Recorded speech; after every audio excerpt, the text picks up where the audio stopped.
Welcome once again. It's a full room. It's quite exciting, actually. So today I'm going to present my work on understanding gait deviations, improving walking functions through neuromechanics. And this is the work mainly done here in Groningen and at KU Leuven in Belgium, along with some other collaborations. As is clear by now, my research is all about human walking. And human walking requires adaptive balance control. You have to believe me for now, but at the end of this presentation you'll probably agree. Human walking is actually something quite special, because after you learn it at a young age of about 1 or 2 years old, you can do it effortlessly and without thinking about it. We've gotten so good at it that we can now walk on the street while texting our friends on our smartphone, and we barely ever bump into anyone. We step often on the curb and we browse the world without even thinking for a second how amazing it is what we do all the time. Because when you think about it, what we're constantly doing is we're balancing a huge mass on just 2 legs. And during walking, for a large part of the gait cycle, even on 1 leg. And if you then follow your Apple Watch's recommendations of 10,000 steps a day, you make 10,000 successful steps without falling over even once. 365 days a year, and for about 70 years, 80 years, until you may get some trouble. However, we're not just balancing a wheelchair with 2 legs. We've got a musculoskeletal system over which we have neuromuscular control. So we have a skeleton that gives us rigidity, and we have muscles to exert forces over our joints and that give us movement. Now still, you don't think about how you walk. You have learned it and you do so. It is not until you lose the ability to walk when you realize how important it is and how hard it is to relearn. This may come at a young age when you have some pain due to a sports injury, or maybe you're immobilized for a couple of weeks or months due to a fracture. But the impact can become bigger due to injury, disease, or aging, where people can permanently lose their walking function or regain only a very little bit of their walking function. This loss of walking function can limit you of even going through the door into the street. It can lead to social isolation and therefore a decrease in the quality of life.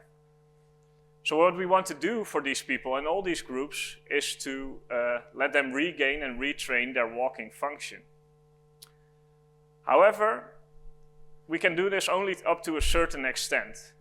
We have very bright rehabilitation doctors and physiotherapists who can help people train their walking function. But at some point, we seem to reach a limit and we cannot make them any better. Even though we have spent decades of research on it, we see a stagnation in the treatment outcome. And possibly we lack knowledge of the underlying mechanisms of walking that might help us to better understand why people have difficulty walking and how we could make them better.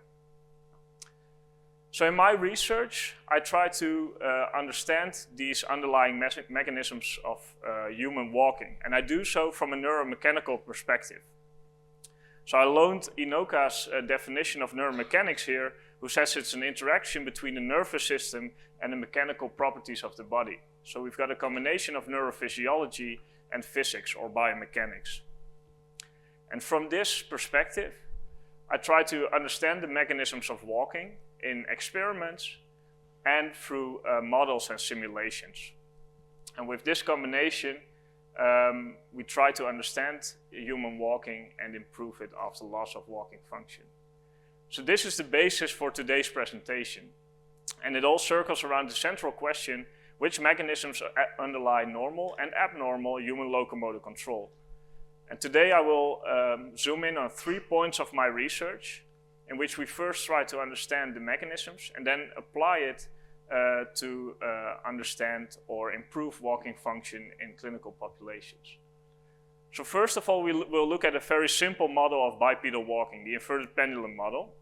And we will use that model to study the effect of external support, such as holding onto handrails, on locomotor learning.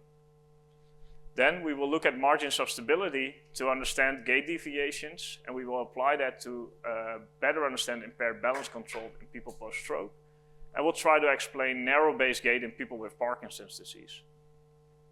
And finally, we will look at predictive simulations of human walking, with which we think we can in the future optimize assistive technology for different patient groups. So we start at the beginning with a very simple model of walking, the inverted pendulum model.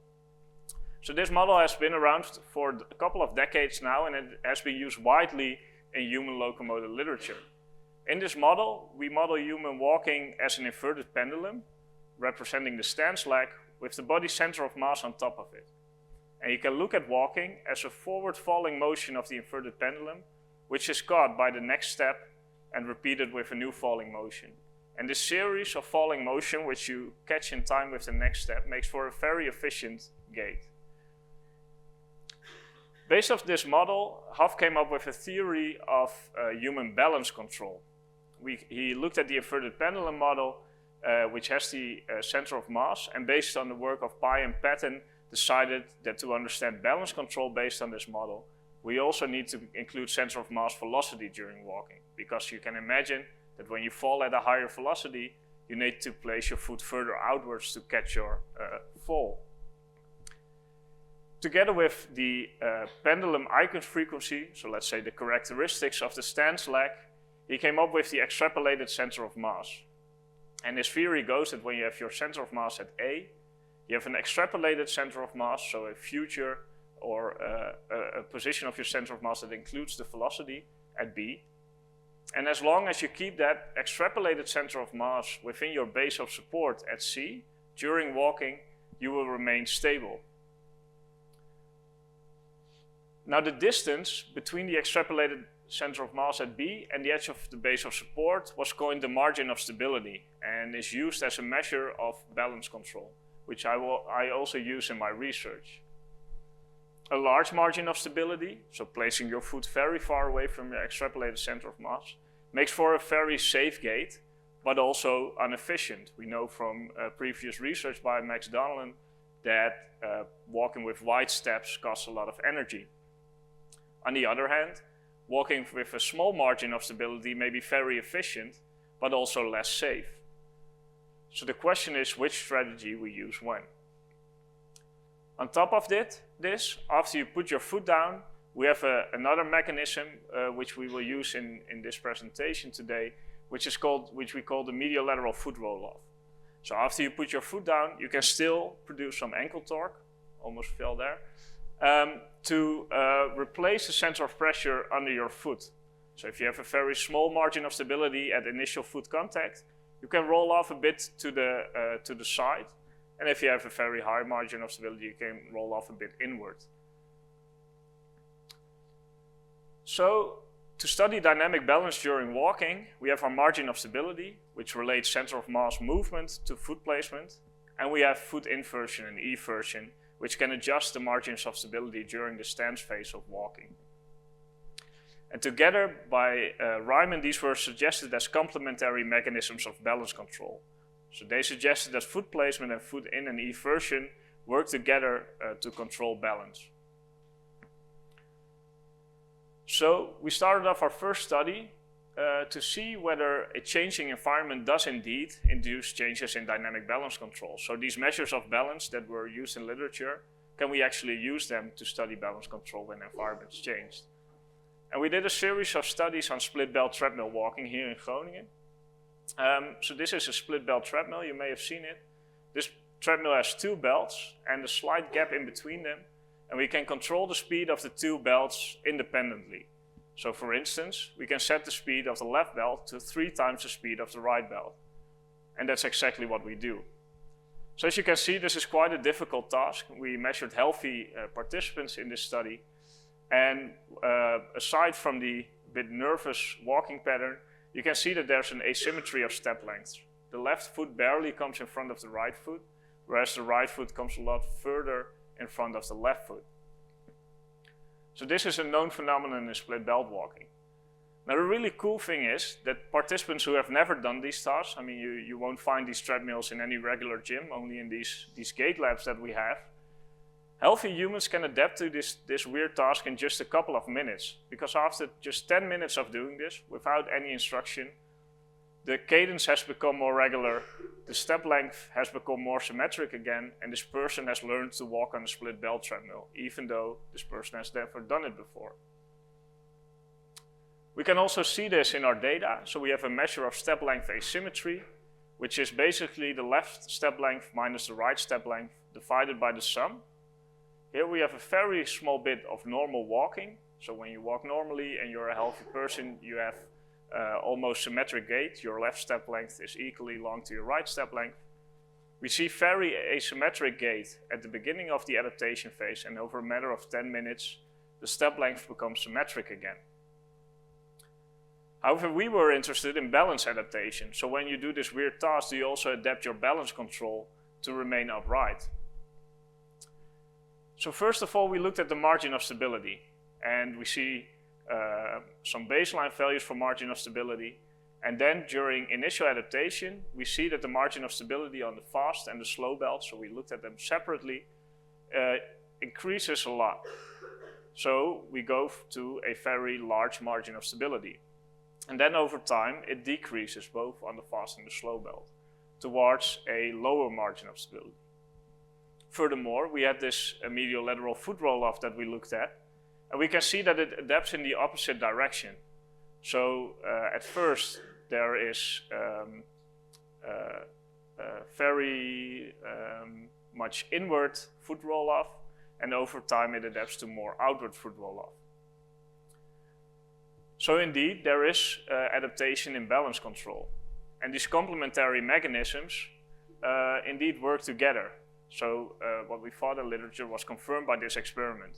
When people have a very high margin of stability on this side or this side of the graph, they show more inward foot roll-off, whereas they have a lower margin of stability, they show more outward foot roll-off. Furthermore, this complementary mechanism also adapted to the task. So the blue ellipses that you see here represent the early phase, this very awkward walking pattern where you just start walking on the split belt treadmill. And the green and yellow ellipses show that people adapt to a different state. So they use this complementary mechanism in a different way. So this is still all pretty basic. We're looking at these balance control measures and we're trying to understand and see whether they adapt to walking on the split belt treadmill.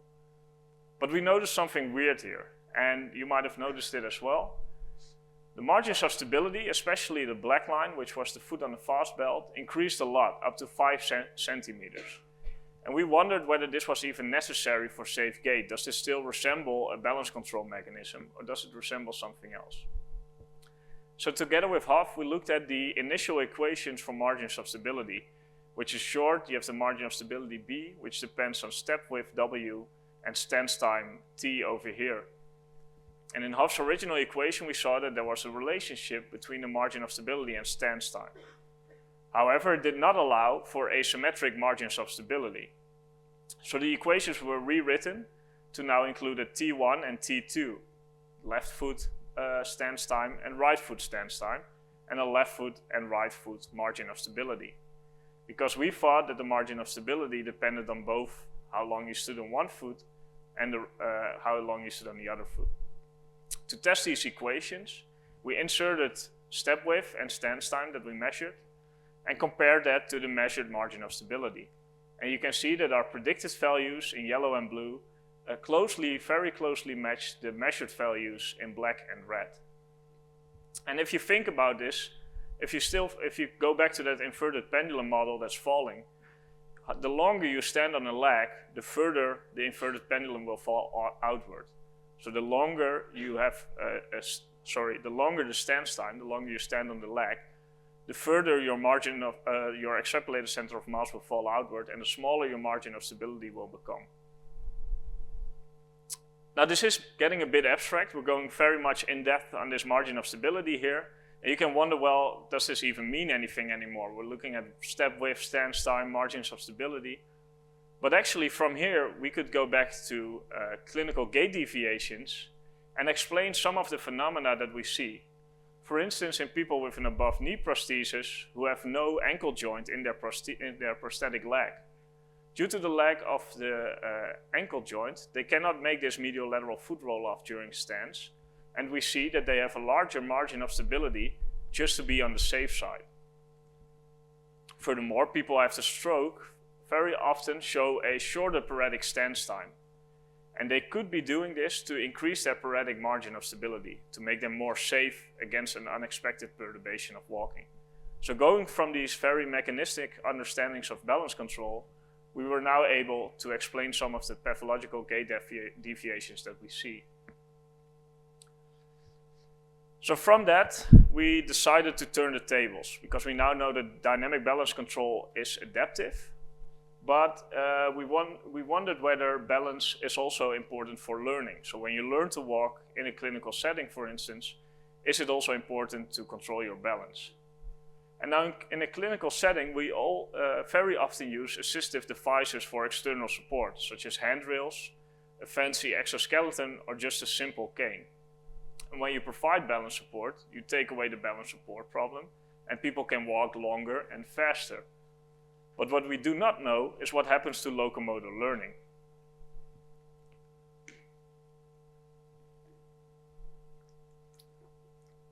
So in a follow-up study, we looked at what happens to locomotor learning when you provide people with external support to get a better feeling how important balance control is when you want to learn how to walk.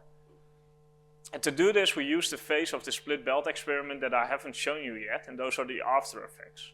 So before, you saw this person walking on the treadmill, a bit awkward at first, and then she adapted over 10 minutes. And now we're going to set the belts to the same speed again. So once again, this is a healthy subject who has walked normally for about 20 years. And now her normal walking pattern looks like this. All of a sudden, she has lost the ability to make smooth, normal steps, which is a bit shocking for the participant, to be honest. And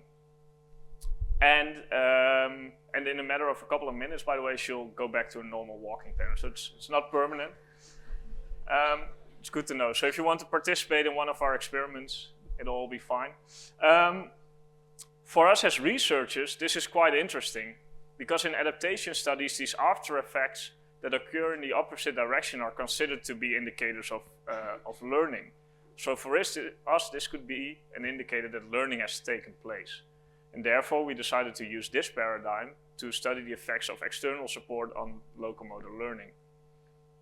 So we did a very simple experiment, split belt experiment, but now we provided support by letting people hold on to the handrails that were on the treadmill anyway. For a measure of learning, we used the step length asymmetry again. So value of 0 represents symmetric step lengths, a negative value represents larger right steps, and a positive value larger left steps. And we looked at these after effects in the washout phase.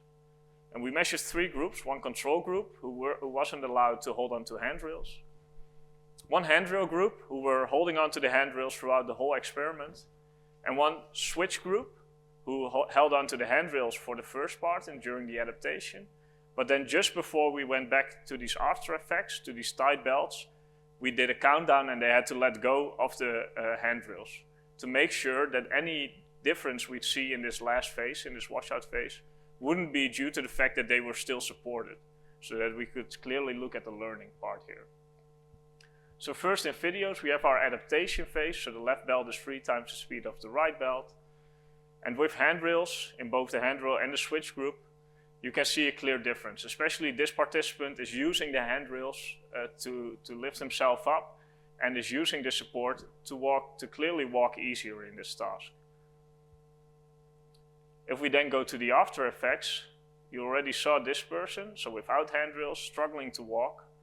We have our handrail group who is still holding on. So it's a bit easier, but you could say, well, this part is easier because he's still allowed to hold on to the handrails. And now our switch group, here's a countdown during the last 3 seconds of the adaptation phase and has to let go. And the first step is a bit hesitant, but you can see that this person is a lot more capable of placing the foot in front of the other foot. Of course, we need to confirm this with data. We don't only look at videos of 3 participants.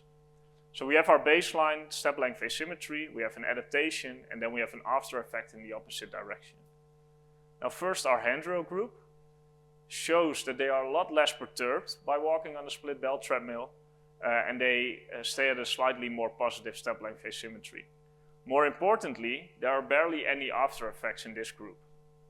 But like I said, this could still be due to the fact that they had external support. So we add our switch group, And we see similar performance here. They did the same task as the Handrail group, but when they had to let go of the handrails, they didn't show any after effects. So from this, we concluded that external support may reduce locomotor learning, probably due to a more simpler task that reduce movement error. And we concluded for this study that learning to walk is also learning to adaptively control your balance. However, this could have serious implications for clinical practice, where a therapist often supports a patient. We use handrails, but the patient, if they're capable enough, might be better off walking without support to learn to control their balance. So there are a couple of solutions here, because you want a safe place to learn how to walk. You could use a safety harness instead of handrails. But what may be more exciting is that now we're doing the Ryzen project with PhD student Sanna Ettema at Heliomare. You see the Ryzen right here, which is a bodyweight support system with which you can walk freely throughout a room. And you could give a bit of support to every patient as needed. So you could give 10% bodyweight support to patient X, 30% to patient Y, and maybe 0% and just a safety against falling to another patient. So in future research, we'll explore this further and maybe solve the issue of safety versus support in motor learning. And with that, we're at the end of the first part. And we're zooming in on the margins of stability a bit more, because like I said, these margins of stability can help us understand gait deviations. And we're going to look at an example in people post-stroke and an example of narrow-based gait in Parkinson's disease. So from all the research we did, we made a framework in which we said, well, we can now understand how mediolateral margins of stability, so sideward balance, and anteroposterior margins of stability for afterward balance, can be controlled by changing your step width, your stance times, your walking speed, and your step lengths. And with that, we think we can understand some gait deviations in clinical populations. First of all, at the University of Southern California with Dr. James Finley, we did a study to better understand impaired walking after stroke. So people after stroke often have an impaired balance recovery, but due to the many different impairments that they may have, it's very hard to pinpoint the underlying mechanisms of this impaired balance recovery. So in a treadmill perturbation experiment, we looked at the margin of stability. And you have to look very closely here, because the treadmill barely moves, but now the patient is perturbed. We used very small perturbations because that was enough to bring these patients out of balance. And we looked at the margins of stability, because we had seen in literature, published also in the Netherlands, that there might be a covariation between sagittal plane and frontal plane margins of stability. We saw in other studies that when one margin of stability went up, the other one went down. But no one had looked whether they actually interacted, so whether there was a relationship. And we thought that might be a reason why these people fall more often. So we looked at the recovery steps, so we perturbed these people, we gave the treadmill a bit of an acceleration, they are out of balance, and we looked at the recovery steps with the paretic leg and their non-paretic leg. First of all, we found the asymmetric margins of stability that we had hypothesized before. But more interestingly, we found a relationship only in the steps with the paretic leg. And on group level, we found that if people post-stroke increased their sagittal plane balance, so if they made a longer step forward to catch their fall, it went at a loss of frontal plane balance. So they had to make a smaller mediolateral margin of stability. But this didn't happen in the non-paretic steps, and it also didn't happen at baseline walking. So from this, we're now initiating studies to further explore this and try to understand why this coupling is here and whether we can prevent it somehow in the future. Then the next example is a collaboration with Radboud UMC and the St. Maartens Kliniek, where we're doing a project on understanding narrow-based gait in people with Parkinson's disease. So part of the people with Parkinson's disease show a narrow-based gait. They walk with less wide steps than able-bodied adults. Whereas typically, if someone has a balance problem, you would expect wider steps. So we're trying to understand why these people walk with smaller steps. And we hypothesized that the origin might lie in trunk rigidity. So people with Parkinson's disease are often rigid. and therefore they have reduced extrapolated center of mass motion, or at least that's our hypothesis. Based on the concept of margins of stability, we hypothesize that if they have less center of mass motion, they also need to place their foot less wide to keep the same margin of stability. So first we started off with a proof of principle in healthy adults, and we simply asked people to walk on the treadmill and to keep their trunk as still as possible. So after this lecture you can try it in the hallway, try walking without moving your upper body, and that's what we asked them to do in the treadmill, to first see in healthy adults whether this concept worked at all before we put patients to the test. So this is the example of one participant. I'm going to step away a little bit. What you see is normal walking in black, so their normal walking pattern, and the reduced trunk motion in blue. And what we have here is two measures of trunk motion plotted against each other, and just to give you an indication that they were indeed able to reduce their trunk motion. Furthermore, their center of mass excursion decreased, their extrapolated center of mass excursion decreased, and their center of pressure excursion decreased, so they placed their foot less widely. And to put that at group level, we saw a reduction in trunk motion in the top two panes, a reduction in extrapolated center of mass motion, and a reduction in step width. And as we hypothesized, the margin of stability stayed the same. So the hypothesis that we have for people with PD might hold true. And currently, in a new study with Radboud and the Matis Clinic, we are investigating this in people with Parkinson's disease, and we hope to come out with the results very soon. So that's those are two examples of how we can use this, this concept of the inverted pendulum model and margins of stability to understand gait deviations in clinical populations, to understand why they show abnormal gait compared to their healthy peers.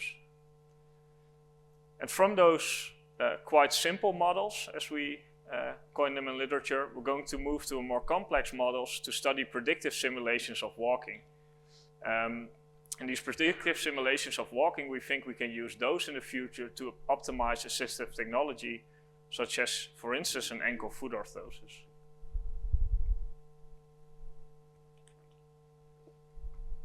So like I said, we're moving from simple to more complex models.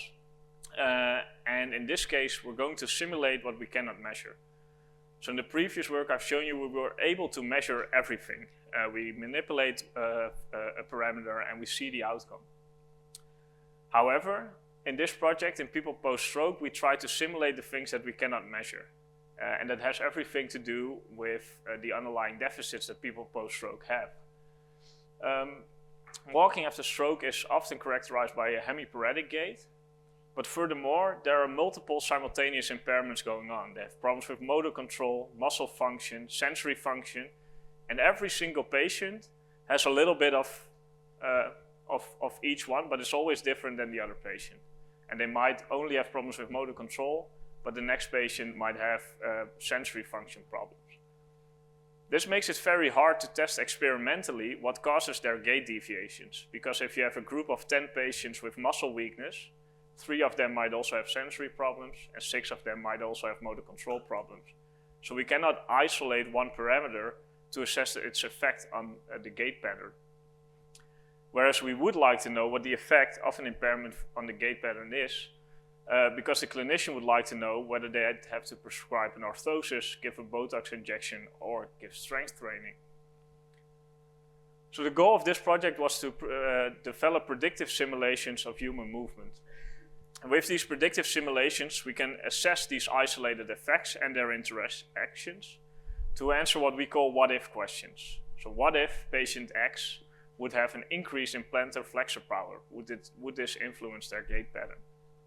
And with this, we can identify causal relationships, but also we can personalize models to each individual patient. So after we create these models, we can model an individual patient, create a digital twin, if you would call it that, and for each individual patient, identify their own specific treatment targets or training targets. And furthermore, as I will show you at the end of this presentation, we can use it to design assistive devices. But before we go there, I'm going to explain you shortly how this works. So these predictive simulations are based on what we call a neuromusculoskeletal model. And this is basically a mathematical description of the system, or at least the parts we think are important here. So if we start from the central nervous system, it creates muscle excitations, which through muscle dynamics produces muscle forces, which act upon the musculoskeletal geometry, produces joint torques, and in combination with external forces through the skeleton dynamics produces movement. And in that process, the muscle dynamics are fed back into the central nervous system for sensory feedback, and there are certain parameters that we can adjust. In here we can add spasticity, we can model impaired muscle coordination, reduce sensory function, and muscle weakness and stiffness. And those are the parameters that we can personalize to each individual patient. By manipulating these parameters, we can elicit causal relationships. Then we're going to go a little bit more technical before we go to the results. So we input this model into an optimal control framework.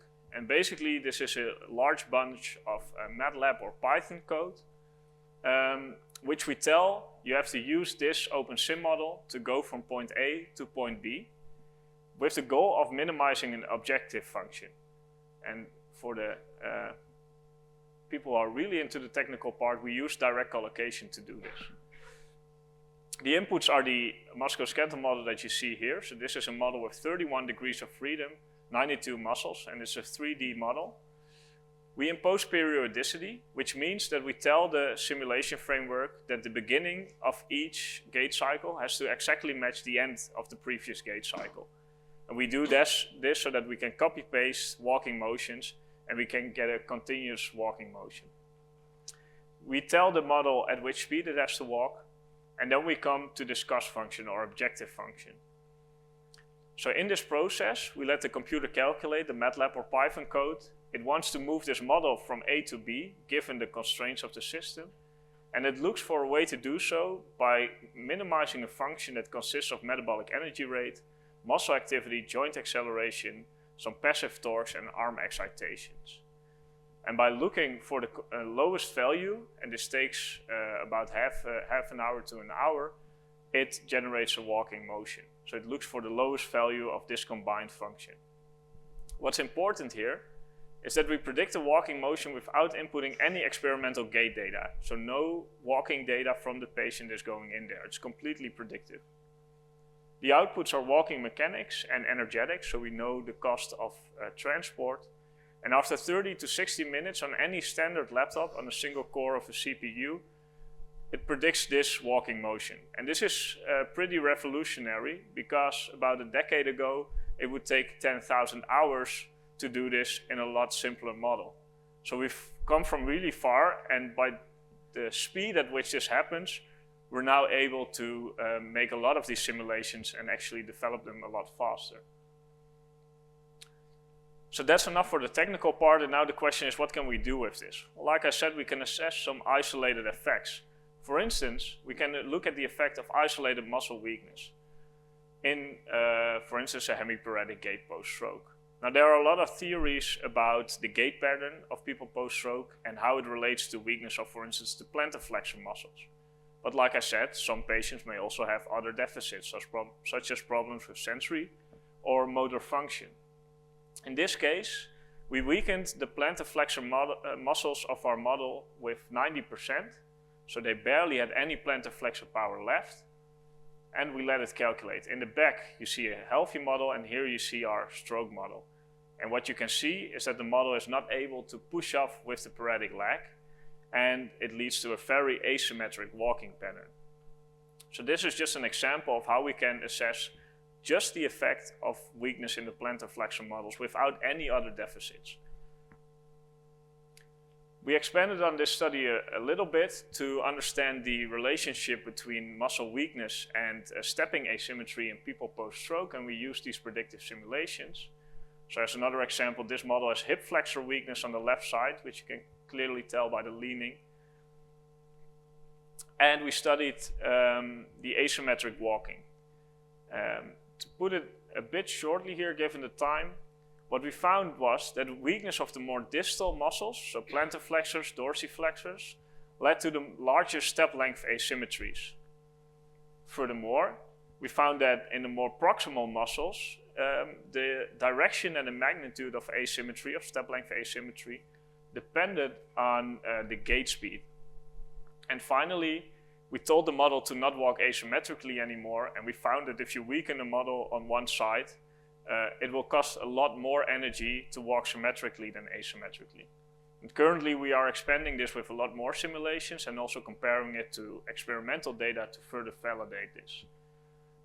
In the future we want to combine this with, for instance, spasticity or models of non-selective motor control to also look at the interactions.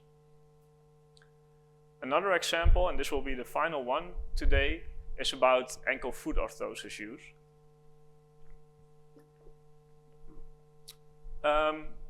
Because like I said, we can use these predictive simulations to, in the future, optimize assistive devices. So it could be, in a perfect picture, that you go to the rehab clinic here, you get prescribed an ankle-foot orthosis, they measure some things, it calculates the perfect stiffness and angle for your orthosis, and you don't have to try on different ones. So each patient gets their own perfect orthosis. That's a long way from now, but we're starting the work on this. And this is the work by Miriam Febrer from the University of Catalonia, who presented this work at ESMAC last September in Dublin. So Miriam's project is all about the responses to ankle-foot orthoses. And it starts off with children with cerebral palsy. Because current ankle-foot orthoses for children with cerebral palsy only lead to an increase in gait speed in 48% of the cases, and only improve gait kinematics in 33%. So obviously we want to make this better. We want to get every child to walk at a normal gait speed and to get normal gait kinematics. So to gain insight into the origins of this variable response, we started off by asking the question, well, can we simulate the effect of an ankle-foot orthosis in healthy subjects? So we had one of our lab members walk through the lab with an ankle-foot orthosis, first without any, then on one side and then on both sides, and we measured their response to walking with an ankle-foot orthosis and compared that with our simulations. And this will give you a clear idea of where we're at with these predictive simulations. So first we have our experimental data. In blue you see walking without an orthosis, in red with a unilateral orthosis, so on one side, and in green on both sides. And what you can see here is that during the swing phase, so this is experimental data, this is actually walking with the orthosis, there is less plantar flexor. There's a lower plantar flexor angle in the ankle during both walking with a unilateral ankle-foot orthosis and a bilateral ankle-foot orthosis.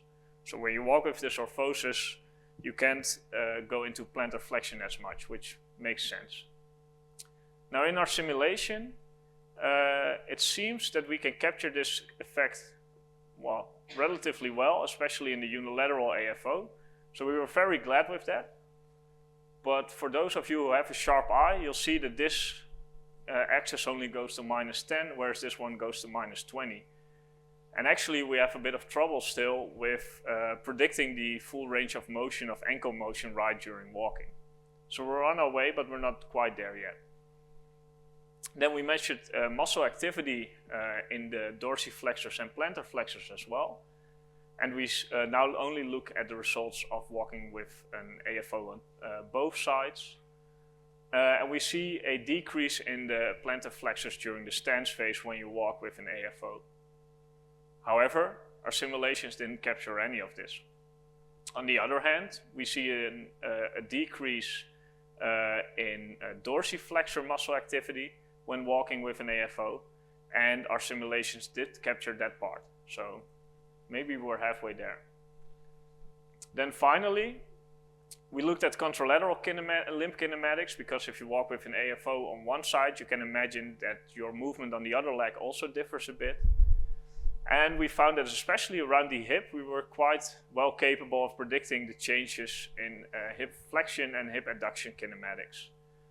However, once again, we do have some trouble with predicting the absolute values of hip flexion right. So to conclude this and to give you a clear picture of where we're going with these predictive simulations, we're able of predicting the reduced ankle plantar flexion. We're able to predict the changes in hip and ankle kinematics in the contralateral limb and the reduction in dorsiflexor muscle activity. However, we still have to work on ankle range of motion, and we're doing that very actively. We're getting there actually. The absolute values of hip flexion aren't quite right yet, and we did not predict the changes in plantar flexor muscle activity. Furthermore, this was just one subject, so this is the start of a large project. We looked only at 2 conditions and only 1 type of AFO. So in the future, we're going to address these points, improve our models, and then after looking at healthy subjects, try to see if we can also predict this right in children with CP. And that brings us back to the overall view of different ways in which the neuromechanics can help you to understand gait deviations and improve walking function over different clinical populations. And to wrap it up, to give you a neuromechanical perspective of the future, I think what we will do is understand gait deviations, try to understand gait deviations based on the combination of experiments and models and simulations. The predictive simulations of walking are very promising for the future to personalize treatment and training targets and to optimize assistive devices. And I think it's important for us to focus on generalization of these findings and knowledge across different tasks, maybe different balance perturbations, but also different clinical populations. Because going from, for instance, stroke to Parkinson's disease may give you a lot of new insights and help us to improve walking function over all these groups. And I plan to do this through a combination of experiments and simulations. So with that, I would like to thank all the collaborators involved and the teams in Groningen and Leuven, and I'd be happy to answer any questions.